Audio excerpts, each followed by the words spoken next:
Hello friends, कैसे हैं आप सब लोग। दोस्तों, आज हम पढ़ाएंगे द इंडियन एविडेंस एक्ट का सेक्शन 5। सेक्शन 5 है एविडेंस में be given of facts in issue and relevant facts. मतलब सेक्शन 5 को हम बोले तो दो चीज़ें हैं इसमें, fact and issue and relevancy of fact, उसके एग्जिस्टेंस और नॉन एग्जिस्टेंस के बारे में। दोस्तों, इसके शुरू करने से पहले हम आपको अलग अलग फैक्ट एंड इशू और रिलेवेंसी ऑफ फैक्ट के बारे में पहले बता देते हैं, उसके बाद इसको हम एक्सप्लेन करेंगे। तो सबसे पहले हम सोच रहे हैं आपको फैक्ट क्या होता है, फैक्ट इन इशू क्या होता है और रिलेवेंसी ऑफ फैक्ट, ये सब हम आपको पढ़ा चुके हैं। लेकिन क्या करते हैं, इसकी एक बार हम ब्रीफ समरी आप सबको इसकी तीनों को दे देते हैं। ब्रीफ समरी से देने से ये रहेगा कि आपका रिवीजन हो जाएगा, और अगर पिछले अध्याय में कुछ छूटा होगा, ऐसा होगा कि अगर हम नहीं बताए होंगे तो आपको आज नया मिल जाएगा। तो सबसे पहले हम आज बात करेंगे फैक्ट की, ठीक है। तो फैक्ट क्या होता है, बस इसको मोरली आप लोग सुनते जाइए। फैक्ट क्या होता है, फैक्ट होता है एनीथिंग स्टेट ऑफ थिंग।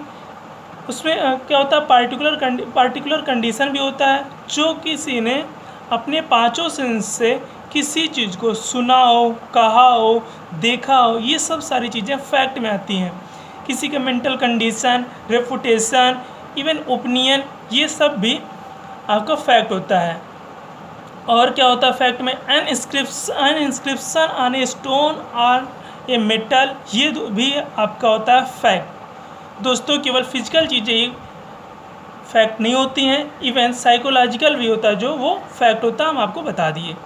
तो ये हो गया फैक्ट में आपकी इतनी चीज़ें इंक्लूड। एक्चुअली क्या होता है दोस्तों कि क्या सारी चीज़ें जो भी एविडेंस में दिया जाएगा सब इंक्लूड कर लिया जाएगा, नहीं, उसी में से कुछ चीज़ें जो ज़रूरत होती है उससे हम लेते हैं, तो उसी कहते हैं फैक्ट एंड इशू। और हम आपको बताते हैं फैक्ट एंड इशू क्या होता है। दोस्तों, fact and issue are those fact which are alleged by any party or denied by any party. किसी भी सूट में एक पार्टी किसी को आरोप लगाती है और एक उसको डिनाई करती है, ये होता है फैक्ट एंड इशू। जितने भी रिलेवेंट फैक्ट होंगे वो सब आपका फैक्ट एंड इशू में आ जाएंगे। अब आपकी बात करते हैं रिलेवेंसी ऑफ फैक्ट। तो रिलेवेंसी ऑफ फैक्ट आपका क्या होता है, वह फैक्ट जो फैक्ट एंड इशू में कनेक्टेड है, एक दूसरे से जुड़े हुए होते हैं, वो होते हैं आपका relevancy of fact. One fact is said to relevant to another when the one is connected with another, तो वो हो जाएगा का रिलेवेंसी ऑफ फैक्ट। अब हम बात करेंगे आपका सेक्शन 5 के आगे। ये तो हमने आपको इतना बता दिया कि ये ऐसा होता है, अब आगे इसकी बात करते हैं, ठीक है दोस्तों fact and issue, relevancy of fact हमने आपको बता दिया। अब हम सेक्शन 5 पे पुनः वापस आ जाते हैं। तो सेक्शन 5 में हमने कहा एविडेंस में भी given of fact in issued and relevant fact. Fact and issue और रिलेवेंस फैक्ट में कौन से एग्जिस्टेंस में लिया जाएगा और कौन सा नॉन एग्जिस्टेंस होगा। तो दोस्तों, एविडेंस, फिर से लिखते हैं, एविडेंस में भी given in any suit or proceeding of the existence or non-existence of every fact in issue। इसका मतलब है कि वह है या नहीं है, दोनों को प्रूव करना पड़ता है। एग्जिस्टेंस में है अथवा नहीं है, दोनों को प्रूव करता है। नेक्स्ट हमको ये सेक्शन 5 नेक्स्ट हमको बताता है end of such other facts as are hereinafter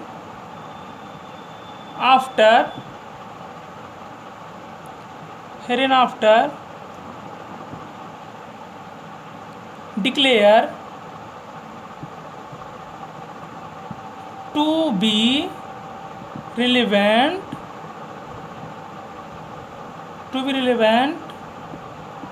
and no other। ठीक है। इसका मतलब एविडेंस एक्ट में आगे जो दिया गया उसे ही रिलेवेंट माना जाएगा, किसी और को नहीं। रिलेवेंट जिसे हम प्रासंगिक या उचित समझते हैं उसे ही मानेंगे, ठीक है। अब सवाल उठता है, क्या एविडेंस में हर कोई गवाह बन सकता है? नहीं, हर कोई गवाह नहीं बन सकता है। क्यों नहीं बन सकता है? इसी के बारे में आगे आपके एक्सप्लेनेशन में बताया गया है कि क्यों कोई गवाह नहीं बन। एक्सप्लेनेशन में क्या बताया गया है? This section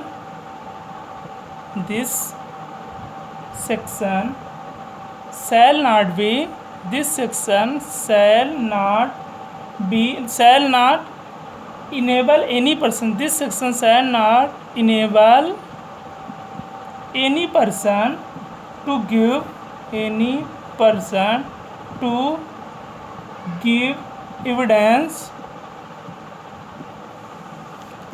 of a fact which he is disentitled to prove by any provision यहाँ बताता है कि मतलब इसका हकदार नहीं होगा। डिसप्रूव बाई एनी प्रोविज़न, एक बार लिख देते फिर भी समझाते हैं। Provision of the law for the time being in force relating to civil procedure। तो दोस्तों इसमें यही कहता है, this section shall not enable any person to give evidence of fact which is disentitled to prove any provision. मतलब इसका हकदार नहीं होगा कि वो इसको प्रूव करे या बाद में लगाए। Prove any provision of the law for the time being in force relating to civil procedure. Civil procedure के कोड में अगर किसी प्रकार का प्रावधान है कि वह गवाही नहीं दे सकता तो एविडेंस एक्ट के अनुसार वह गवाही नहीं देगा, ठीक है दोस्तों। तो ये हो गया आपका एक्सप्लेनेशन। दोस्तों इलस्ट्रेशन एक ही बात करते हैं। ए ट्राई करता for the murder of B by beating him with a club. एक लाठी से ए बी को मारने की कोशिश करता है। Intention of causing him death, मतलब उसका इंटेंशन है with the intention of causing death, कि वो मृत्यु हो जाए। तो इसमें क्या होगा दोस्तों, क्वेश्चन एराइज होगा कि क्या ए बी को मारना चाहता था, ए ने बी को क्या लाठी से ही मारा, ए के मारने से ही क्या बी मरा, ए का इरादा बी को जान से मारने का था।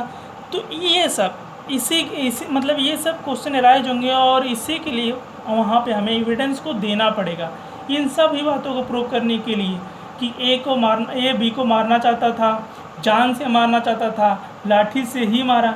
ये सब फैक्ट उसमें आ जाएंगे, ठीक है। अब हम आपको बात करेंगे इलस्ट्रेशन बी की। दोस्तों इलस्ट्रेशन बी लिख देते हैं, उसके बाद हम आपको समझा देते हैं। A suitor does not, a suitor, दोस्तों इलस्ट्रेशन बी में ये कहता है कि a suitor does not bring with him and have in a readiness for production at the first hearing of the case a bond on which he relies.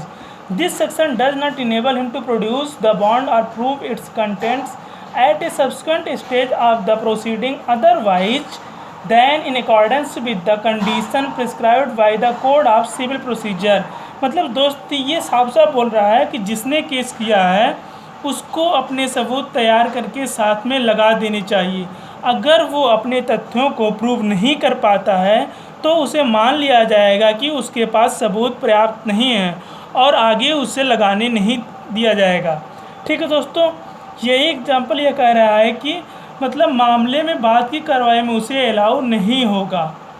Civil procedure में ये provision है कि amendment of application, तो वो वहाँ amendment कर सकता है, लेकिन तब केस अलग से स्टार्ट किया जाएगा, ठीक है। वो अलग से स्टार्ट हो मतलब उसका बात ही अलग है, ठीक है दोस्तों। धन्यवाद। हमें उम्मीद है कि आपको ये लेक्चर आज पसंद आया होगा।